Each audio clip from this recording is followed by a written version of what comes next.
Hello, my name is Louis.a.montalvo from eXp Realty, California. And if you are a first-time home buyer, you definitely want to listen to this message. Why? Because this is important for you. As a buyer, you need to know these things. One of the signs that we look for is building permits. Building permits are very important because when there are more building permits, there are more high demands of supplies, right? Buyers have more opportunities to purchase homes, which a lot of times the buyers go from buying a single family home that was constructed back in 1950s or 60s, they go to newer ones where they're basically paying the same amount. But in this case, they have a lot of amenities like pools, tennis courts, playgrounds for the kids, and so on and so forth. But when that falls, it means a lot to the new buyers. So let me explain.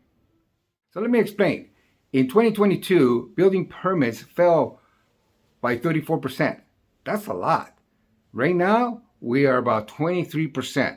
So it's still not very good.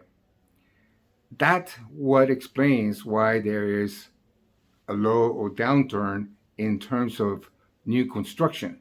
New construction in real estate, it's a big thing because it means that the town, the city, the Bay Area is growing.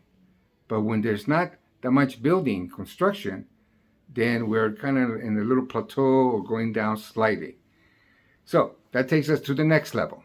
So if you're wondering why properties sales have not dropped, it's because there's a strong demand for supplies, which makes you, the buyer, to be more qualified than your competition. That's right, you cannot hesitate right now. Why? Because there's more inventory right now than it was before, and you have less competition than you had before. Not that much, but still less. So you, as a buyer, you need to get yourself out there. You need to get your application in there. You need to get yourself into this donors program. As a matter of fact, speaking of that, last week we had the Dream Cal Fresh or Cal FHA program, and I think it was there for about a week or two, and then the brakes were put on the program.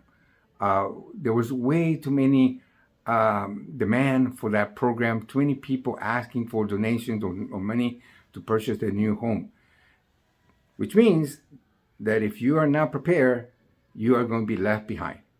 So take advantage. The interest rate are still stable. Remember, the history of interest rate, we are still historically low. We haven't gone back to the year 2000 where it was 8%, or in the 1980s, excuse me, that was the highest recorded was 19%, 19.1%, and in 1970 it was 14.1. So we still historically low. It is your opportunity. This is your chance for you to get ahead and before the market starts picking up. This is not like the 2008 real estate crash. It's not. It's a different situation. It had to do with COVID. Nothing had to do with the banks or faulty loans. Unemployment is still steady, but it hasn't crashed. People are still looking for jobs and getting jobs. They're getting unemployed. So in the tech business, yeah, of course, we had about 80,000 layoffs, but a lot of those people walked out with a package up to 6 months. So they got time to look for another job. Okay? Anyway, this is my snapshot for April 2022. The last thing is pending. Pendings went up in January, 16% despite of the interest rate. That's pretty good. 16% increase compared to the previous year. And that's with the interest rate hike. Okay? So don't fall behind. Keep moving forward. Don't give up. All right. Louis.a.montalvo from eXp Realty, California. You take care. Bye-bye.